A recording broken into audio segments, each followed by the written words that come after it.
आज की मेरी प्रेस वार्ता का शीर्षक है भाजपा का आतंकवादियों से नाता है, यह रिश्ता क्या कहलाता है।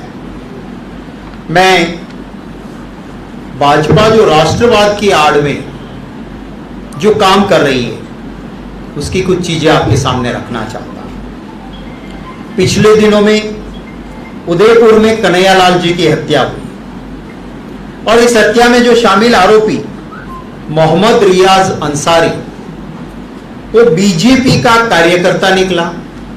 आपने देखा होगा कि उसे बीजेपी का खेस पहनाया जाता है, सदस्य बाकायदा बनाया जाता है। इस प्रांत के जो गृह मंत्री रहे वो गुलाबचंद कटारिया जी के साथ उनकी तस्वीरें निकलती है। एक दिन ये कहते हैं कि ये तो फोटो ही मेरी नहीं, एक दिन कहते हैं कि हमारे साथ तो कोई भी तस्वीर निकालता है। आप जब बड़े नेता गृह मंत्री रहे हो, आपको सिक्योरिटी है, तो इंटेलिजेंस डिपार्टमेंट आपको मिलने वाले लोगों की बात क्या नहीं बताती थी? क्या आपको ये पता नहीं था? आपके रिश्तेदार के वहां काम करने वाला आदमी राजस्थान के चुनाव नजदीक आता है, तभी ये घटना क्यों घटती है? क्योंकि चाहे राज्यसभा हो चाहे बाई इलेक्शन हो, लोगों के आशीर्वाद राजस्थान में कांग्रेस के साथ है। तो क्या इसलिए तो ये नहीं हो रहा? मेरा सवाल है। जम्मू कश्मीर के ग्रामीणों ने एक आदमी को दबोचा, पकड़ा उसको। वो लश्कर-ए-तौयबा के 2 आतंकवादियों में से एक आतंकवादी तालिब हुसैन शाह, लश्कर-ए-तौयबा का आतंकवादी, गांव वालों ने पकड़ा। वो ताबिल हुसैन शाह बीजेपी का पदाधिकारी निकला, वो भाजपा का ऑफिस बेरर है। इसकी बीजेपी के वरिष्ठ नेताओं के साथ तस्वीरें थी। और आज जो यहां पे आए हैं ना राजस्थान में, हमारे गुजरात से, जिनका बेटा एक कसब जानता है कैसे करोड़पति बनना है, उस अमित शाह जी को मैं पूछना चाहता हूं कि जरा बताइए ना आप राजस्थान में कि उस आतंकवादी की तस्वीर, आप गृह मंत्री हो, देश की बढ़िया से बढ़िया सुरक्षा आपके साथ आप रखते हो, परिंदा भी पर नहीं मार सकता है आपके आसपास, आपका एमपी भी आपके पास आने से पहले कहीं जूते भी उतारने पड़ते और सिक्योरिटी से गुजर के आते हैं। तो आपका इंटेलिजेंस डिपार्टमेंट ने जरूर आपको बताया होगा कि आपके साथ फोटो निकाल रहे हो वो आतंकवादी है। तो आपका भाजपा का वो पदाधिकारी कैसे बना और आपके साथ उसकी तस्वीर कैसे आई? बताएं जरा देश को।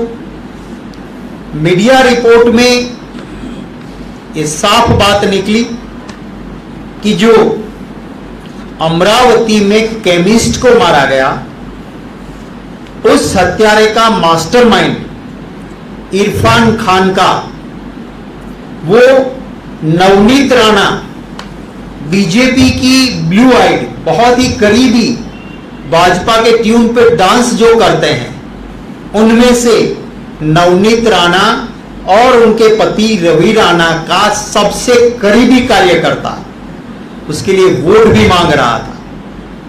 तो क्या ये भी एक ऐसी हुई घटना थी? 2020 में जम्मू कश्मीर में आतंकवादियों को हथियार मुहैया करवाने वाला तारिक अहमद मीर गिरफ्तार हुआ। तारिक अहमद पर हिजबुल कमांडर नवेद बाबू को हथियार देने का आरोप था और वो भाजपा के पूर्व नेता और सरपंच निकला। कैसे ये सिलसिले आप देखते रहिए।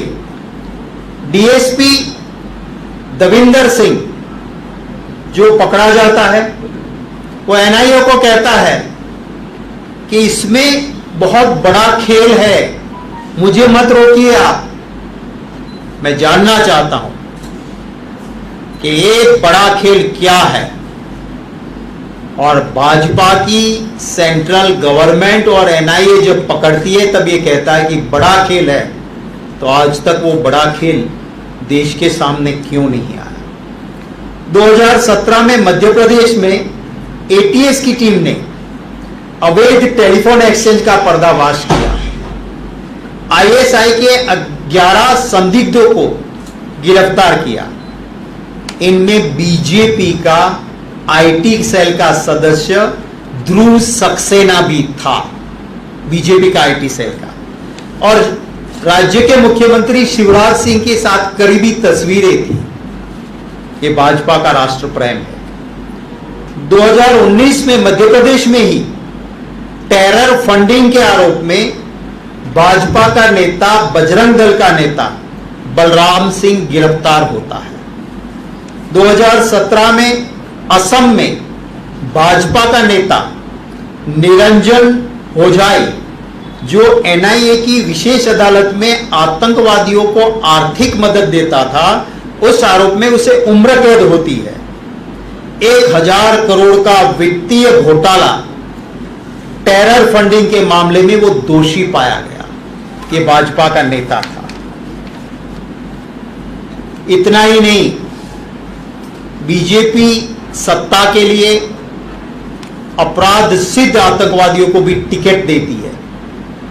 भारतीय जनता पार्टी ने मसूद अजहर, जिसको हमारी कैद से कांधार छोड़ने गए थे, उसका शागिर्द मोहम्मद फारूक खान, जो स्थानीय चुनाव में श्रीनगर के वार्ड नंबर 33 में भाजपा ने इसको टिकट दिया, और जम्मू कश्मीर लिबरेशन फ्रंट एवं मुजाहिदीन का जो सदस्य रह चुका था, उसे भाजपा ने टिकट दी।